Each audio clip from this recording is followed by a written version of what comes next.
Puluhan mayat manusia ditemukan berserakan di tengah perkebunan karet tua di pedalaman Sumatera. Tubuh-tubuh mereka terpotong-potong secara mengenaskan seperti hasil sembelihan yang kejam, sebagian tergantung di batang karet dengan darah yang sudah menghitam, sementara yang lain terkubur setengah badan di tanah becek. Bau anyir menyengat bercampur dengan aroma getah karet yang menusuk, menciptakan suasana mencekam yang membuat siapapun yang menyaksikan tak sanggup menahan mual sekaligus rasa takut. Penemuan ini bukan hanya mengungkap tragedi berdarah, tetapi juga membuka pintu pada misteri kelam yang selama ini disembunyikan oleh sunyi pekatnya hutan Sumatera. Kabut itu turun seperti nafas para arwah yang haus, pekat dan dingin, merayap dari celah-celah akar pohon getah yang sudah tua, hitam pekat bagai urat nadi bumi yang membusuk. Hutan di kaki bukit kubur tua bukan lagi sekadar pepohonan. Ia adalah selubung yang hidup, berdenyut pelan di bawah rembulan yang samar, seolah-olah langit sendiri enggan menyinari rahasia-rahasia yang terkubur di sana. Warga desa menyebutnya sebagai persemayaman roh-roh penasaran, mereka yang mati dengan mata terbuka lebar, menunggu balas dendam di malam-malam seperti ini, ketika angin berbisik nama-nama yang sudah lama dilupakan. Aroma getah mentah bercampur dengan bau tanah lembab, tapi malam itu, ada sesuatu yang lain, hembusan samar yang seperti desah napas kekasih yang dikhianati, manis tapi beracun, menyusup ke hidung seperti janji cinta yang berakhir dengan pisau di punggung. Bayangan pohon-pohon bergoyang pelan, bukan oleh angin, tapi oleh tangan-tangan tak kasat mata yang meraih-raih, mencari daging hangat untuk direnggut. Pak Haji Musa melangkah pelan di tepi ladang, tongkat kayu getahnya menekan tanah basah yang licin, setiap dentingnya seperti detak jantung yang ragu. Ia adalah peternak itik sederhana, pria berusia 50-an dengan janggut putih yang tipis seperti kabut itu sendiri, matanya yang dalam menyimpan rahasia-rahasia lama, kerinduan pada Siti, istrinya yang pergi 3 tahun lalu, meninggalkannya dengan mimpi-mimpi basah yang penuh sentuhan samar, jari-jarinya yang dingin menyusuri punggungnya di malam-malam sunyi. Malam ini, ia mencari unggas-unggasnya yang hilang, seekor demi seekor, suara gemericik air di selokan ladang bercampur dengan derap kakinya yang lelah. "Itik-itikku, kemana kalian bersembunyi?"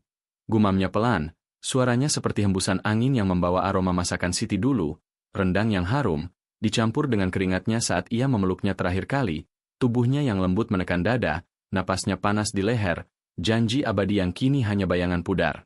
Tapi kemudian, bau itu datang. Bukan bau tanah basah yang biasa, yang seperti pelukan bumi yang setia. Ini adalah sesuatu yang lebih jahat, busuk seperti daging yang membusuk di perut mayat, bercampur dengan getaran kimia yang tajam, seperti bau formalin di ruang jenazah masjid, atau lebih buruk lagi, seperti napas setan yang menyamar sebagai kekasih. Haji Musa berhenti, hidungnya mengerut, jantungnya berdegup kencang seolah ada tangan tak terlihat yang meremasnya dari dalam. Ia ingat cerita-cerita lama dari kakeknya. Roh-roh di bukit kubur tua tak pernah puas dengan kematian biasa.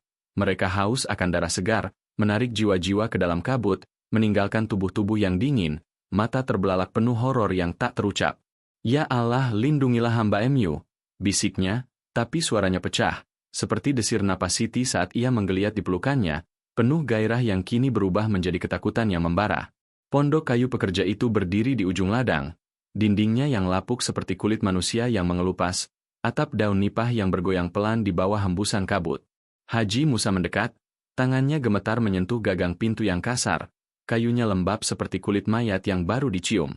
Ia mendorongnya pelan, engselnya berderit seperti jeritan yang tertahan, cahaya lentera minyak di dalamnya berkedip-kedip, melemparkan bayangan panjang yang menari-nari seperti ular-ular hitam.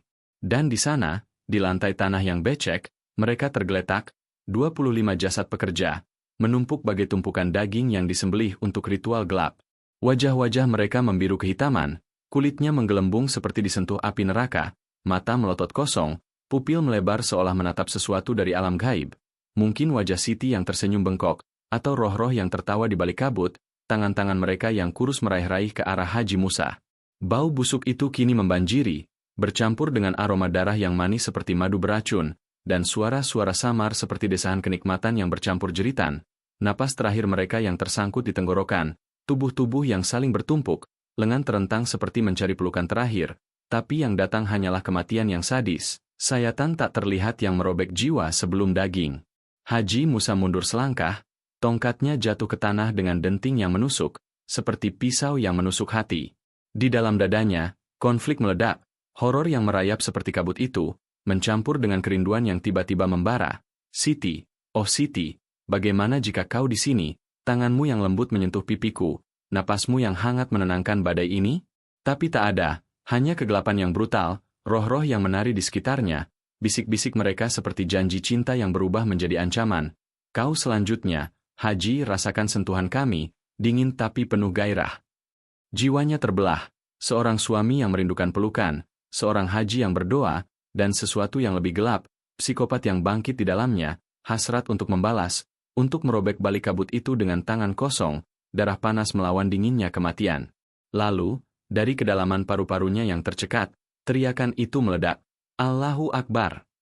Suaranya menggelegar, memecahkan kesunyian dusun seperti petir yang merobek langit, bergema di antara pohon-pohon getah, membangunkan burung-burung yang berterbangan ketakutan, dan di kejauhan, sorak masa roh-roh yang tertawa, siap untuk pesta berikutnya.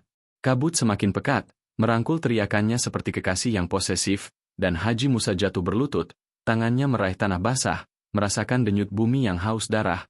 Malam baru saja dimulai, dan rahasia Bukit Kubur Tua kini memanggil namanya, dengan bisikan yang manis, sadis, dan abadi.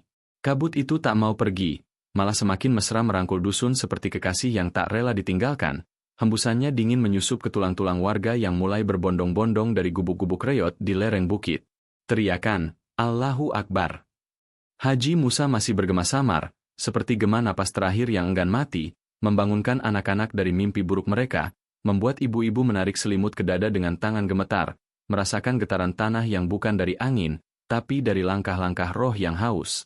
Mereka berkumpul di depan pondok kayu itu, kerumunan hitam pekat di bawah cahaya obor yang berkedip-kedip, wajah-wajah pucat terpantul seperti bayangan di air keruh, mata melebar penuh bisik-bisik yang lahir dari rahasia lama. Roh kubur tua mereka bangun lagi, haus darah pekerja luar. Seorang nenek bungkuk, kulitnya keriput seperti daun getah kering, meraih lengan tetangganya, jari-jarinya yang kurus seperti cakar hantu, dan berbisik dengan napas panas yang berbau teh pahit. Aku dulu lihat, malam itu, suamiku ditarik kabut, matanya melotot seperti mereka sekarang, tapi kau tak akan percaya apa yang ia bisik sebelum hilang, nama perempuan yang bukan aku. Desas-desus itu menyebar seperti racun manis, aroma gosip bercampur bau busuk yang merembes dari celah pintu pondok, membuat perut warga bergejolak antara ketakutan dan kerinduan aneh, seperti merindukan pelukan kekasih yang dulu menyiksa tapi tak tergantikan. Kabut itu turun seperti nafas para arwah yang haus, pekat dan dingin, merayap dari celah-celah akar pohon getah yang sudah tua, hitam pekat bagai urat nadi bumi yang membusuk. Hutan di kaki Bukit Kubur Tua bukan lagi sekadar pepohonan. Ia adalah selubung yang hidup, berdenyut pelan di bawah rembulan yang samar, seolah-olah langit sendiri enggan menyinari rahasia-rahasia yang terkubur di sana. Warga desa menyebutnya sebagai persemayaman roh-roh penasaran, mereka yang mati dengan mata terbuka lebar, menunggu balas dendam di malam-malam seperti ini, ketika angin berbisik nama-nama yang sudah lama dilupakan. Aroma getah mentah bercampur dengan bau tanah lembab, tapi malam itu, ada sesuatu yang lain, hembusan samar yang seperti desah napas kekasih yang dikhianati, manis tapi beracun, menyusup ke hidung seperti janji cinta yang berakhir dengan pisau di punggung. Bayangan pohon-pohon bergoyang pelan, bukan oleh angin, tapi oleh tangan-tangan tak kasat mata yang meraih-raih, mencari daging hangat untuk direnggut. Pak Haji Musa melangkah pelan di tepi ladang, tongkat kayu getahnya menekan tanah basah yang licin, setiap dentingnya seperti detak jantung yang ragu. Ia adalah peternak itik sederhana, pria berusia 50-an dengan janggut putih yang tipis seperti kabut itu sendiri, matanya yang dalam menyimpan rahasia-rahasia lama, kerinduan pada Siti, istrinya yang pergi 3 tahun lalu, meninggalkannya dengan mimpi-mimpi basah yang penuh sentuhan samar, jari-jarinya yang dingin menyusuri punggungnya di malam-malam sunyi. Malam ini, ia mencari unggas-unggasnya yang hilang, seekor demi seekor, suara gemericik air di selokan ladang bercampur dengan derap kakinya yang lelah. Itik-itikku, kemana kalian bersembunyi? Gumamnya pelan, suaranya seperti hembusan angin yang membawa aroma masakan Siti dulu, rendang yang harum, dicampur dengan keringatnya saat ia memeluknya terakhir kali, tubuhnya yang lembut menekan dada, napasnya panas di leher, janji abadi yang kini hanya bayangan pudar. Tapi kemudian, bau itu datang. Bukan bau tanah basah yang biasa, yang seperti pelukan bumi yang setia. Ini adalah sesuatu yang lebih jahat, busuk seperti daging yang membusuk di perut mayat, bercampur dengan getaran kimia yang tajam, seperti bau formalin di ruang jenazah masjid, atau lebih buruk lagi, seperti napas setan yang menyamar sebagai kekasih. Haji Musa berhenti, hidungnya mengerut, jantungnya berdegup kencang seolah ada tangan tak terlihat yang meremasnya dari dalam. Ia ingat cerita-cerita lama dari kakeknya, Roh-roh di bukit kubur tua tak pernah puas dengan kematian biasa. Mereka haus akan darah segar, menarik jiwa-jiwa ke dalam kabut, meninggalkan tubuh-tubuh yang dingin, mata terbelalak penuh horor yang tak terucap. Ya Allah, lindungilah hamba Mu, bisiknya, tapi suaranya pecah, seperti desir napas Siti saat ia menggeliat di pelukannya, penuh gairah yang kini berubah menjadi ketakutan yang membara. Pondok kayu pekerja itu berdiri di ujung ladang. Dindingnya yang lapuk seperti kulit manusia yang mengelupas, atap daun nipah yang bergoyang pelan di bawah hembusan kabut. Haji Musa mendekat, tangannya gemetar menyentuh gagang pintu yang kasar, kayunya lembab seperti kulit mayat yang baru dicium. Ia mendorongnya pelan, engselnya berderit seperti jeritan yang tertahan, cahaya lentera minyak di dalamnya berkedip-kedip, melemparkan bayangan panjang yang menari-nari seperti ular-ular hitam.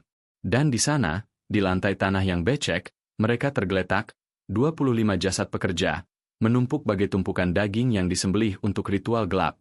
Wajah-wajah mereka membiru kehitaman, kulitnya menggelembung seperti disentuh api neraka, mata melotot kosong, pupil melebar seolah menatap sesuatu dari alam gaib. Mungkin wajah Siti yang tersenyum bengkok, atau roh-roh yang tertawa di balik kabut, tangan-tangan mereka yang kurus meraih-raih ke arah Haji Musa. Bau busuk itu kini membanjiri, bercampur dengan aroma darah yang manis seperti madu beracun, dan suara-suara samar seperti desahan kenikmatan yang bercampur jeritan. Napas terakhir mereka yang tersangkut di tenggorokan, tubuh-tubuh yang saling bertumpuk, lengan terentang seperti mencari pelukan terakhir, tapi yang datang hanyalah kematian yang sadis, sayatan tak terlihat yang merobek jiwa sebelum daging. Haji Musa mundur selangkah, tongkatnya jatuh ke tanah dengan denting yang menusuk, seperti pisau yang menusuk hati. Di dalam dadanya, konflik meledak, horor yang merayap seperti kabut itu, mencampur dengan kerinduan yang tiba-tiba membara. Siti, oh Siti, bagaimana jika kau di sini, tanganmu yang lembut menyentuh pipiku, napasmu yang hangat menenangkan badai ini? Tapi tak ada, hanya kegelapan yang brutal, roh-roh yang menari di sekitarnya, bisik-bisik mereka seperti janji cinta yang berubah menjadi ancaman. Kau selanjutnya, Haji, rasakan sentuhan kami, dingin tapi penuh gairah. Jiwanya terbelah, seorang suami yang merindukan pelukan, seorang haji yang berdoa, dan sesuatu yang lebih gelap, psikopat yang bangkit di dalamnya, hasrat untuk membalas, untuk merobek balik kabut itu dengan tangan kosong, darah panas melawan dinginnya kematian. Lalu, dari kedalaman paru-parunya yang tercekat, teriakan itu meledak. Allahu Akbar. Suaranya menggelegar, memecahkan kesunyian dusun seperti petir yang merobek langit, bergema di antara pohon-pohon getah, membangunkan burung-burung yang berterbangan ketakutan, dan di kejauhan, sorak masa roh-roh yang tertawa, siap untuk pesta berikutnya. Kabut semakin pekat, merangkul teriakannya seperti kekasih yang posesif, dan Haji Musa jatuh berlutut, tangannya meraih tanah basah, merasakan denyut bumi yang haus darah. Malam baru saja dimulai, dan rahasia bukit kubur tua kini memanggil namanya, dengan bisikan yang manis, sadis, dan abadi. Kabut itu tak mau pergi, malah semakin mesra merangkul dusun seperti kekasih yang tak rela ditinggalkan. Hembusannya dingin menyusup ke tulang-tulang warga yang mulai berbondong-bondong dari gubuk-gubuk reot di lereng bukit. Teriakan, Allahu Akbar. Haji Musa masih bergema samar, seperti gema napas terakhir yang enggan mati, membangunkan anak-anak dari mimpi buruk mereka, membuat ibu-ibu menarik selimut ke dada dengan tangan gemetar, merasakan getaran tanah yang bukan dari angin, tapi dari langkah-langkah roh yang haus. Mereka berkumpul di depan pondok kayu itu, kerumunan hitam pekat di bawah cahaya obor yang berkedip-kedip, wajah-wajah pucat terpantul seperti bayangan di air keruh, mata melebar penuh bisik-bisik yang lahir dari rahasia lama. Roh kubur tua mereka bangun lagi, haus darah pekerja luar. Seorang nenek bungkuk, kulitnya keriput seperti daun getah kering, meraih lengan tetangganya, jari-jarinya yang kurus seperti cakar hantu, dan berbisik dengan napas panas yang berbau teh pahit. Aku dulu lihat, malam itu, suamiku ditarik kabut, matanya melotot seperti mereka sekarang, tapi kau tak akan percaya apa yang ia bisik sebelum hilang, nama perempuan yang bukan aku. Desas-desus itu menyebar seperti racun manis, aroma gosip bercampur bau busuk yang merembes dari celah pintu pondok, membuat perut warga bergejolak antara ketakutan dan kerinduan aneh, seperti merindukan pelukan kekasih yang dulu menyiksa tapi tak tergantikan. Kabut pagi menyusup seperti jari-jari kekasih yang licik, merayap pelan di antara batang pohon getah yang masih basah oleh embun berdarah, cahaya matahari yang baru bangun terpecah-pecah oleh daun-daun hitam, melemparkan bayangan panjang yang seperti lengan-lengan arwah yang terentang, meraih-raih ke arah pondok kayu yang kini dijaga ketat oleh pita kuning polisi. Dusun mulai berdenyut lagi, suara ayam berkokok pecah kesunyian seperti jeritan yang tertahan semalaman, bercampur aroma kopi pahit yang mendidih di dapur-dapur reot, tapi di baliknya, hembusan busuk dari pondok itu masih menggantung, manis seperti napas kekasih yang beracun, mengundang kerinduan aneh pada kematian yang lembut. Kamera melayang rendah, menyusuri jalan tanah yang licin, menangkap wajah-wajah warga yang pucat, mata mereka yang haus rahasia, bisik-bisik mereka seperti desir angin yang membawa nama-nama korban. Ahmad, siapa yang akan memeluk istrinya sekarang? Atmosfer itu gelap, brutal, seperti urban legend yang bangkit dari kubur, roh-roh bukit kubur tua yang tertawa samar di balik kabut, siap merenggut satu lagi jiwa yang lengah. Ibu Sari muncul dari ujung jalan seperti hantu yang berpura-pura manusia, langkahnya yang gemetar di balik kain kebaya sutra yang basah oleh keringat malam, tubuhnya yang montok, payudaranya yang naik turun pelan di bawah kain tipis, seperti ombak yang menyembunyikan arus bawah yang ganas, membuat warga mundur selangkah, tapi mata mereka tak lepas, haus akan drama yang akan datang. Ia adalah pemilik kebun ini, perempuan berusia 40-an dengan rambut hitam panjang yang bergelombang seperti sungai darah, dikenal warga sebagai dermawan yang tangannya selalu hangat saat membagikan beras di masjid, penyayang yang suka memeluk pekerja-pekerjanya seperti ibu yang kehilangan anak, bisik-bisiknya manis seperti madu saat ia menyentuh bahu mereka. Kalian keluargaku, jangan pernah ragu. Tapi di balik senyum itu, ada sesuatu yang lebih dalam, seperti tatapan kekasih yang menyimpan pisau di balik bantal, cerita lama tentang suaminya yang hilang di hutan getah 10 tahun lalu, ditemukan tergantung di pohon dengan mata melotot kosong, dan Sari yang menangis seminggu penuh, tapi warga berbisik, air matanya seperti kering, seperti roh yang haus tapi tak pernah puas. Kini, ia berlari ke arah pondok, tangannya meraih udara dingin, aroma parfum mawarnya yang pekat bercampur bau tanah basah, membuat Adi, yang berdiri di ambang pintu, pistol di pinggangnya berderit pelan seperti napas tercekat, merasakan getaran aneh di dadanya, kerinduan samar pada Rina yang dulu berlari seperti ini, kepelukannya, napasnya panas di leher, tapi berakhir dengan darah dingin di tangannya.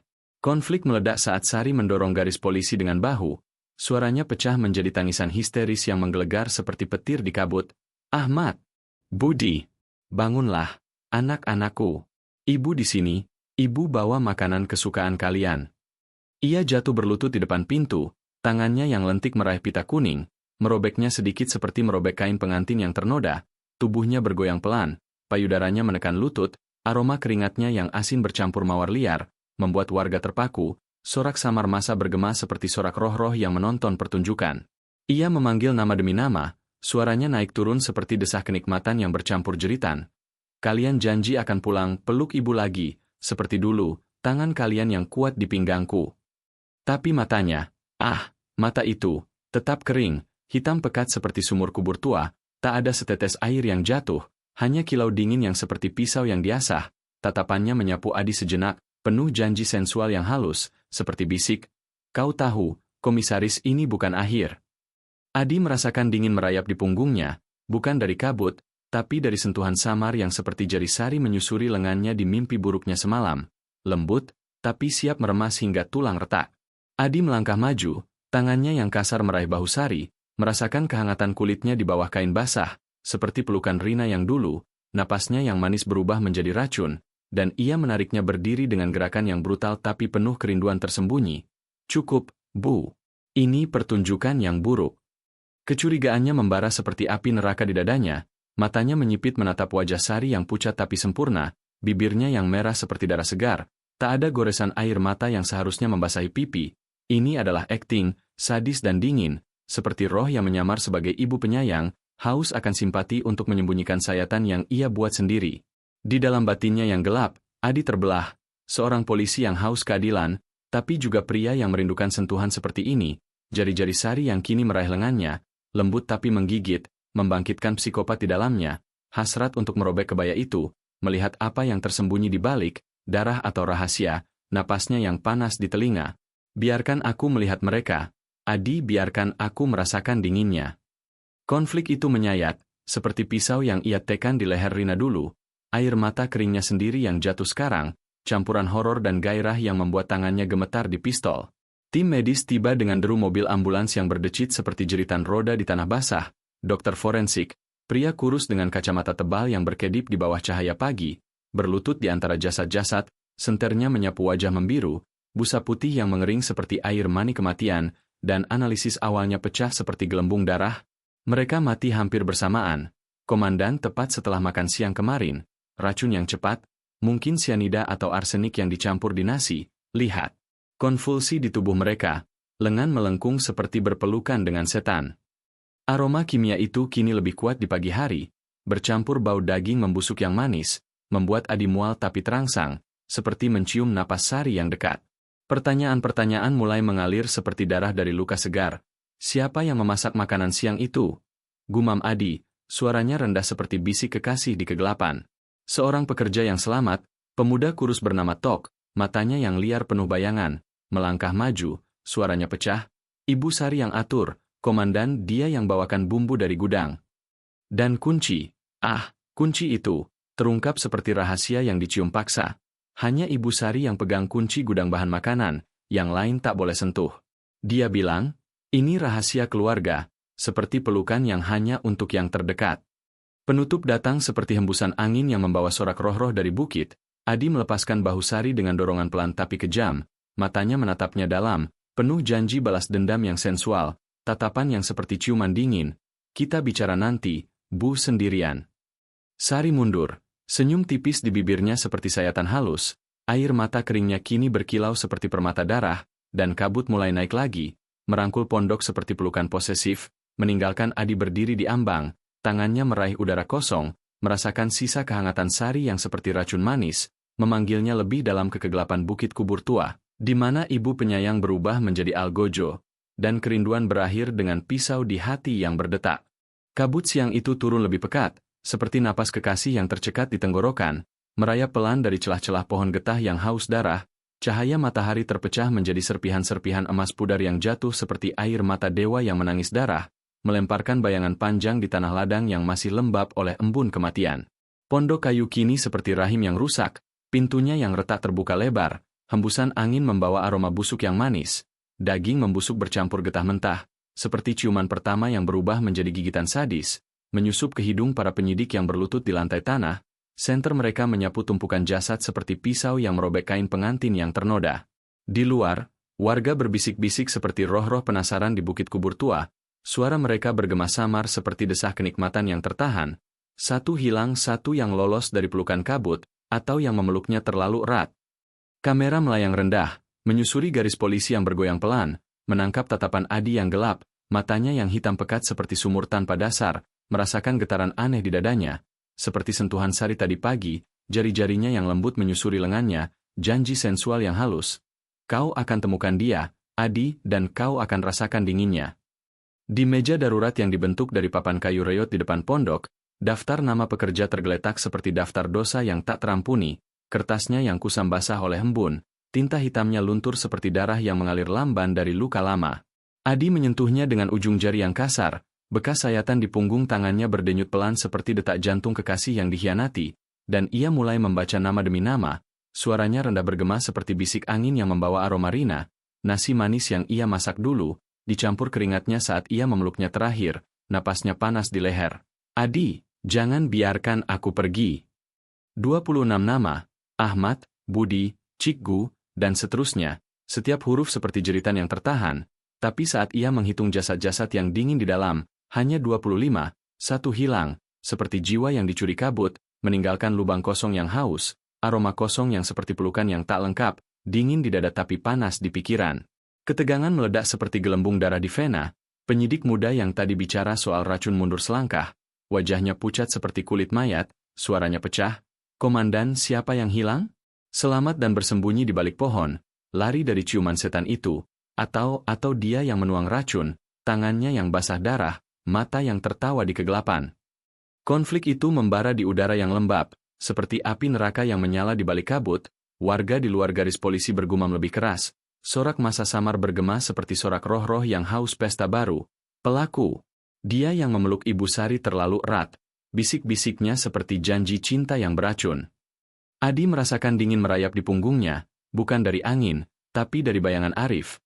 Nama terakhir di daftar, Arif, 32 tahun, asal Jambi, tulisannya yang miring seperti sayatan pisau di kertas, pria yang digambarkan oleh pekerja selamat sebagai yang pendiam, matanya yang dalam seperti sungai keruh, tangannya yang kuat saat memetik getah, tapi ada bisik lama dari Tok.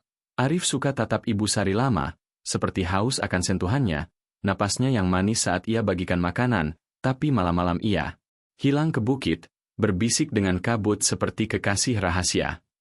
Fokus Adi tertuju pada nama itu, jantungnya berdegup kencang seperti denting pistol yang dikokang, membayangkan Arif berlari di antara pohon-pohon, keringatnya bercampur darah, atau lebih buruk, berdiri di balik sari, tangannya meremas lehernya dari belakang, bibirnya menyentuh telinga.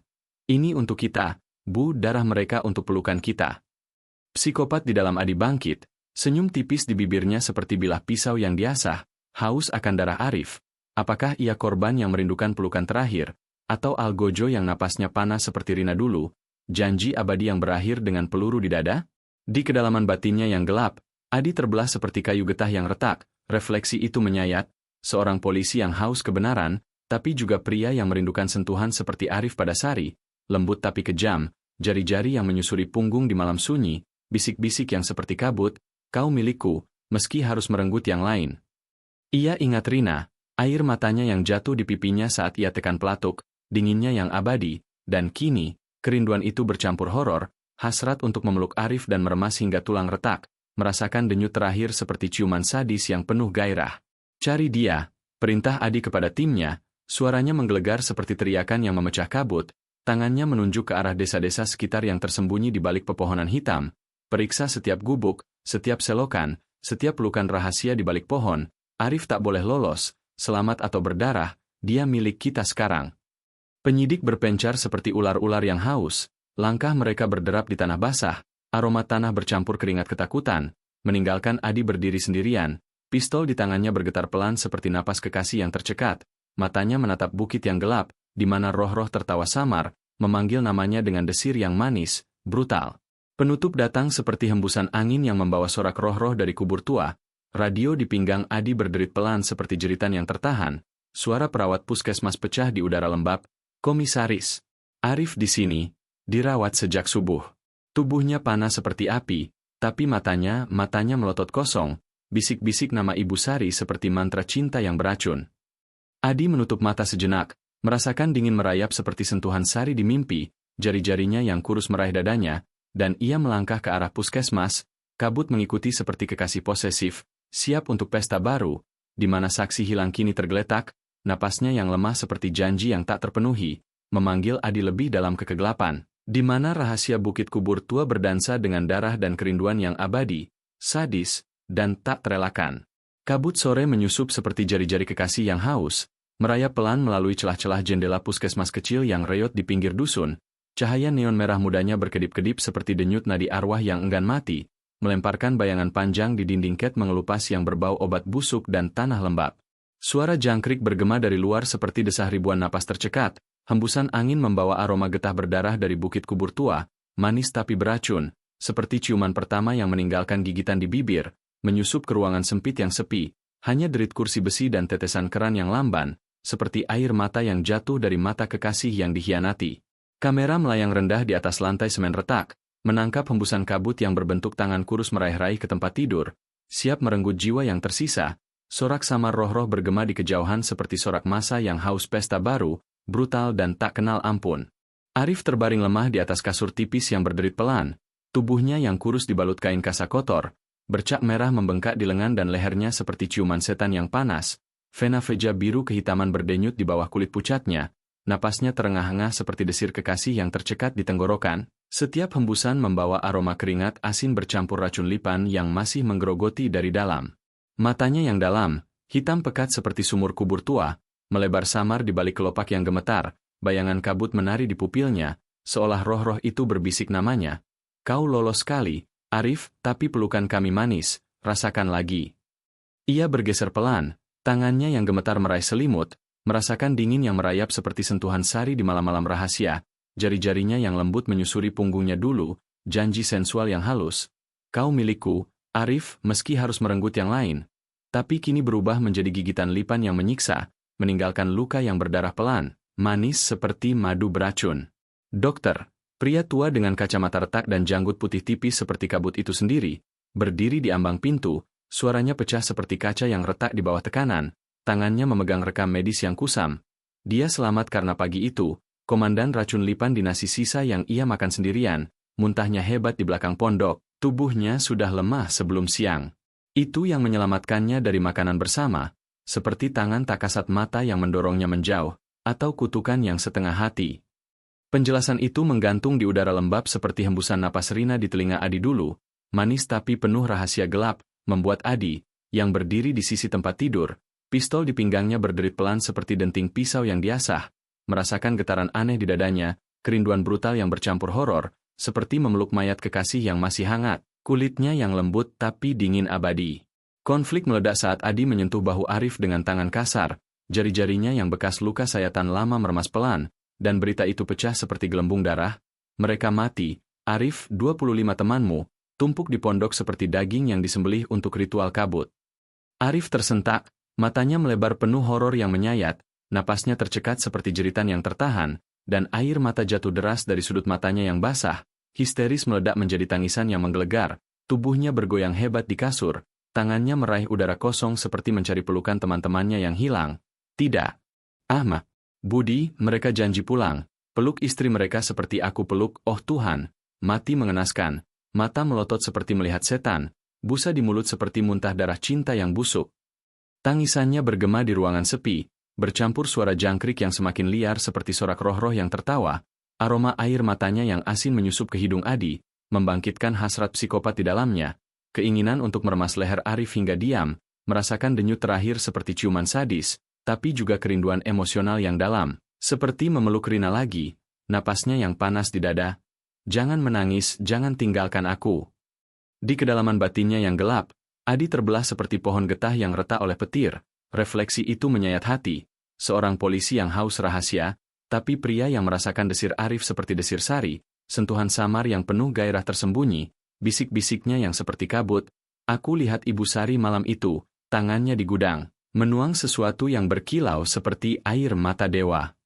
Konflik itu membara, menyentuh luka lama, Rina yang menangis seperti ini sebelum peluru merenggutnya, air matanya yang jatuh di pipinya, dinginnya yang abadi, dan kini Adi ingin merobek jiwa Arif, menggali rahasia itu dengan pisau kata-kata, merasakan darah kebenaran yang panas di ujung jarinya, campuran horor mistis dan romansa yang brutal, di mana kabut bukan lagi selubung, tapi pelukan kekasih yang haus jiwa. Adi berlutut di sisi tempat tidur, tangannya yang kejam kini lembut menyeka air mata Arif dengan ibu jari, sentuhan itu hangat tapi penuh ancaman halus, suaranya rendah seperti bisik angin yang membawa aroma mawar liar sari. Tenang, Arif, napas pelan, seperti hembusan kekasih di malam sunyi. Kau diberi kesempatan ini bukan kebetulan. Roh kubur tua melepaskanmu untuk ungkap kebenaran, untuk balas dendam yang manis. Ceritakan padaku, apa yang kau lihat di balik kabut itu? Siapa yang menuang racun seperti ciuman beracun? Kau selamat untuk ini, untuk merobek rahasia yang menyembunyikan pisau. Arif terseduh, matanya menatap Adi dalam, penuh kerinduan emosional yang menyayat. Napasnya pelan kembali seperti desah kenikmatan yang tertahan, dan ruangan dipenuhi keheningan yang berat, hanya suara jangkrik dan hembusan kabut yang semakin dekat, merangkul mereka seperti pelukan posesif. Penutup datang seperti hembusan angin yang membawa sorak roh-roh dari bukit. Arif bergumam pelan, suaranya pecah seperti kaca darah. Ibu Sari, dia yang pegang kunci, komandan, tapi matanya saat tatapku, seperti janji cinta yang gelap. Adi berdiri tegak, pistol di tangannya bergetar pelan seperti detak jantung yang haus. Matanya menatap jendela di mana kabut membentuk wajah Sari yang tersenyum bengkok, dan ia melangkah keluar ke malam yang gelap, meninggalkan Arif terbaring dengan air mata keringnya, bisik-bisik roh-roh yang kini memanggil namanya. Pesta baru dimulai, di mana saksi hidup menangis untuk rahasia yang lebih dalam, sadis, sensual, dan abadi, merenggut jiwa demi jiwa dalam pelukan bukit kubur tua yang tak kenal. Ampun. Kabut malam turun seperti selimut kekasih yang mencekik, pekat dan dingin, merayap dari celah-celah pohon getah yang hitam pekat di kebun karet, hembusannya membawa aroma lembab maut, daging busuk bercampur getah mentah yang manis seperti napas terakhir yang haus ciuman, menyusup ke gubuk-gubuk reyot di lereng bukit kubur tua, membangunkan warga dari mimpi buruk mereka dengan bisik-bisik yang seperti desir roh-roh penasaran. Satu selamat, satu yang dicium kabut tapi dilepas, atau yang memeluknya terlalu erat. Kamera melayang pelan di atas dusun yang berdenyut gelap, cahaya obor berkedip-kedip seperti mata arwah yang melotot, menangkap sorak massa yang mulai bergemuruh dari ujung jalan tanah. Langkah mereka berderap seperti detak jantung yang terburu-buru, aroma keringat ketakutan bercampur teh pahit yang mendidih di dapur. Berita tentang Arif menyebar cepat seperti racun di urat nadi desa. dari bibir nenek bungkuk yang merapal doa sambil menggenggam rosario kayu, ke telinga pemuda yang tangannya gemetar memegang parang tumpul. Dia hidup saksi yang bernapas, tapi apa yang ia bisik ke polisi? Rahasia kabut, atau pisau yang ia sembunyikan di balik senyum. Konflik meledak seperti gelembung darah di vena bumi. Warga geger berbondong-bondong ke puskesmas seperti ular-ular yang haus darah. Sebagian bersyukur dengan tangan terentang ke langit gelap. Alhamdulillah, Tuhan beri satu jiwa untuk cerita, pelukan terakhir dari yang mati. Gumam seorang ibu dengan mata basah seperti embun berdarah. Ingat suaminya yang dulu memetik getah dengannya, napasnya panas di leher saat senja, janji abadi yang kini pudar seperti kabut. Tapi yang lain curiga, mata mereka menyipit seperti pisau yang diasah, bisik-bisik mereka bergema brutal seperti sorak roh-roh di bukit. Arif pelaku lihat bagaimana ia tatap Ibu Sari, haus seperti anjing liar, tangannya yang kuat menuang racun ke nasi, mata melotot saat teman-temannya tersedak, ciuman maut yang ia kasih untuk pelukannya sendiri.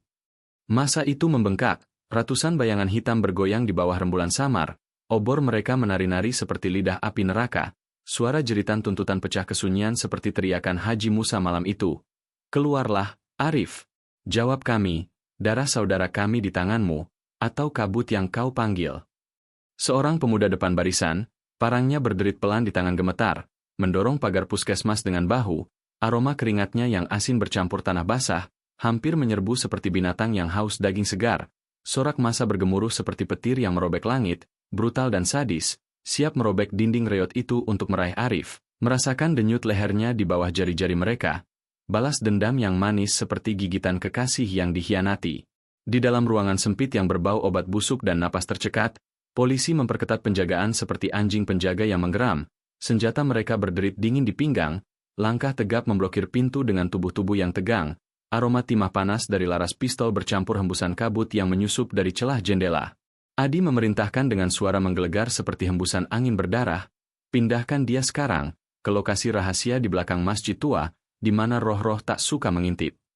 Arif dibopong keluar melalui pintu belakang, tubuhnya yang lemah dibalut selimut tebal seperti kain kafan yang belum siap, napasnya terengah seperti desah kenikmatan yang tertahan, tangan polisi meremas lengannya kasar tapi penuh kerinduan tersembunyi pada kehidupan yang rapuh.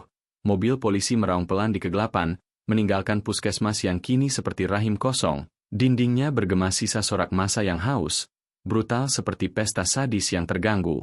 Di kedalaman batin Arif yang retak seperti kayu getah yang haus darah, monolog itu mengalir seperti air mata darah yang tak jatuh, hantaman rasa bersalah merayap dingin seperti jari-jari Sari di mimpi-mimpinya, lembut tapi kejam, menyusuri punggungnya dengan janji yang beracun. Kenapa aku selamat sendirian? Ahmad, tanganmu yang dulu genggam tanganku saat panen, napasmu yang panas saat kita tertawa di pondok, kini dingin seperti kabut yang kau peluk. Aku yang seharusnya mati, rasakan gigitan racun itu, busa di mulut seperti muntah rahasia kita, mata melotot menatapku dari alam gaib, menyalahkanku karena lolos, karena napasku masih hangat sementara milikmu abadi dingin. Refleksi itu menyayat sisi terdalamnya, emosional mengaduk perut seperti pisau yang berputar pelan, kerinduan pada pelukan teman-temannya bercampur horor mistis, bayangan mereka menari di balik kelopak matanya, tangan-tangan kurus meraih-raih, bisik-bisik seperti desir kekasih yang haus. Kau tinggalkan kami, Arif, rasakan pelukan kami sekarang. Dingin tapi penuh gairah yang tak terlupakan. Psikopat di dalamnya bangkit samar, hasrat gelap untuk balas dendam pada dirinya sendiri, jari-jarinya gemetar ingin meremas lehernya hingga diam, merasakan denyut terakhir seperti ciuman sadis yang layak, tapi juga romansa sensual yang halus. Ingatan Sari menyentuh bahunya dulu, aroma mawar liarnya yang menyusup, tatapannya yang dalam seperti sumur cinta beracun. Kau selamat untukku, untuk rahasia kita. Penutup datang seperti hembusan angin yang membawa sorak roh-roh dari kubur tua. Adi berdiri di teras puskesmas yang reyot, tangannya meraih pagar kayu yang kasar seperti kulit kekasih yang mengelupas. Matanya menatap kebun karet gelap gulita di mana pohon-pohon bergoyang pelan bukan oleh angin tapi tangan-tangan tak kasat mata. Aroma lembab maut menyergap hidungnya, busuk manis seperti napas Rina di malam pengkhianatan, dicampur getah berdarah yang lengket di jari, membuat dadanya sesak dengan ketegangan psikologis yang membara. Dingin merayap di punggung seperti sentuhan kabut yang posesif.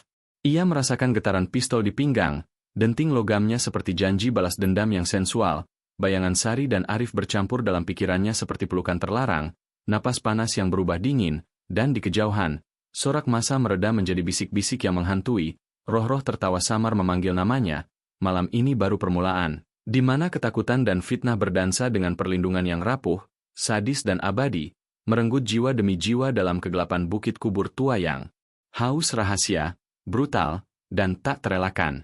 Kabut 3 hari itu turun seperti napas kekasih yang tercekat, pekat dan lembab, merayap pelan dari lereng bukit kubur tua ke jantung dusun yang masih berdenyut oleh jeritan samar roh-roh penasaran. Hembusannya membawa aroma getah berdarah yang manis seperti ciuman pertama yang berubah gigitan sadis, menyusup ke celah-celah gubuk reot di mana warga berbisik-bisik seperti desir angin yang haus rahasia. Racun darah mereka dicampur air mata ibu yang kering.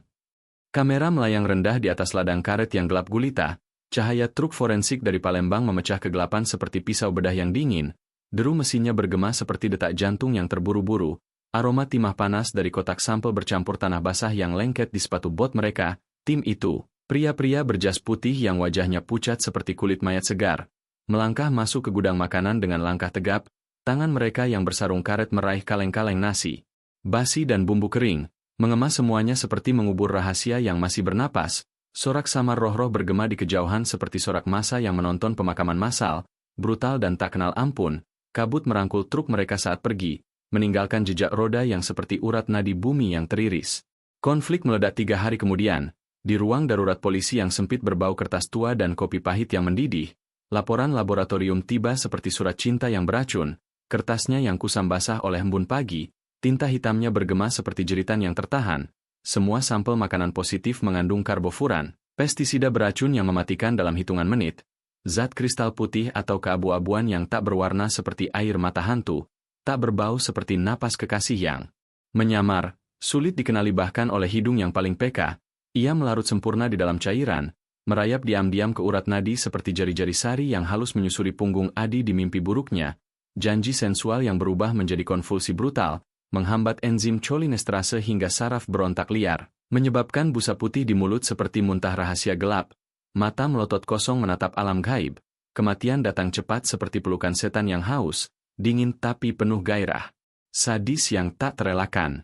Adi membaca laporan itu pelan, jari-jarinya yang kasar, bekas sayatan lama di punggung tangan, hadiah dari malam Rina, meremas kertas hingga berkerut seperti kulit kekasih yang mengelupas, aroma tinta bercampur keringatnya yang asin, membuat dadanya sesak dengan horor mistis yang membara, seperti roh-roh kubur tua tertawa samar di balik dinding, bisik-bisik mereka seperti desir napasari. Kau tahu, Adi, racun itu manis, seperti pelukanku. Di kedalaman batinnya yang gelap seperti sumur tanpa dasar, Adi menutup laporan dengan denting pistol di meja yang berderit pelan seperti janji balas dendam yang sensual, sadar sepenuhnya bahwa ini pembunuhan berencana, bukan kecelakaan yang pudar seperti kabut pagi. Setiap butir racun itu adalah sayatan pisau yang diasah dengan hati-hati, dituangkan oleh tangan yang tahu persis aroma getah yang menyembunyikan bau maut. Akses penuh ke gudang bahan makanan mengarah lurus ke sosok Ibu Sari. Perempuan dengan mata hitam pekat seperti malam pengkhianatan, air matanya yang kering seperti kabut palsu yang merangkul warga, tapi di baliknya, bayangan dalang yang haus darah, jari-jarinya yang lentik menuang kristal tak berwarna itu seperti menuang madu cinta beracun ke cangkir pekerja-pekerjanya, tatapannya yang dalam saat menyentuh bahu Arif dulu, janji halus yang berubah gigitan kejam. Refleksi itu menyayat sisi terdalamnya, emosional mengaduk perut seperti pisau yang berputar pelan. Ia ingat Rina, napasnya yang panas di leher saat ia tekan pelatuk, dinginnya abadi yang kini bergema di setiap hembusan kabut, kerinduan brutal pada sentuhan seperti sari, lembut tapi siap meremas hingga tulang retak. Psikopat di dalamnya bangkit dengan senyum tipis seperti bilah yang haus, hasrat untuk merobek kebaya itu, menggali rahasia di balik payudaranya yang naik turun pelan, darah atau air. Mata palsu, napasnya yang manis berubah jeritan saat ia tekan pistol ke pelipisnya. Katakan, Sari, rasakan pelukan aku seperti racunmu. Penutup datang seperti hembusan angin yang membawa sorak roh-roh dari bukit. Adi berdiri di ambang jendela ruang polisi, matanya menatap kebun karet yang gelap gulita di mana bayangan Sari berkeliaran bebas, pura-pura menangis bersama warga di masjid tua, tangannya yang hangat memeluk bahu mereka seperti pelukan ibu yang haus jiwa, air matanya kering berkilau seperti permata darah di bawah cahaya obor. Tapi Adi tahu, ia masih di sana, napasnya yang panas menyusup ke kegelapan seperti kabut. Posesif, memanggil korban berikutnya dengan bisik sensual yang sadis. Tekadnya membara seperti api neraka di dadanya, pistol di tangannya bergetar pelan seperti detak jantung kekasih yang tercekat. Ia melangkah keluar ke malam yang haus, kabut merangkul bahunya seperti janji cinta yang tak terpenuhi, siap menuntaskan kasus ini dengan sayatan akhir. darah panas melawan dingin abadi, di mana dalang di balik air mata akan jatuh berlutut, merasakan pelukan Adi yang brutal, manis, dan tak kenal ampun, meninggalkan sorak roh-roh yang bergema abadi di bukit kubur tua. Pesta gelap yang baru saja dimulai.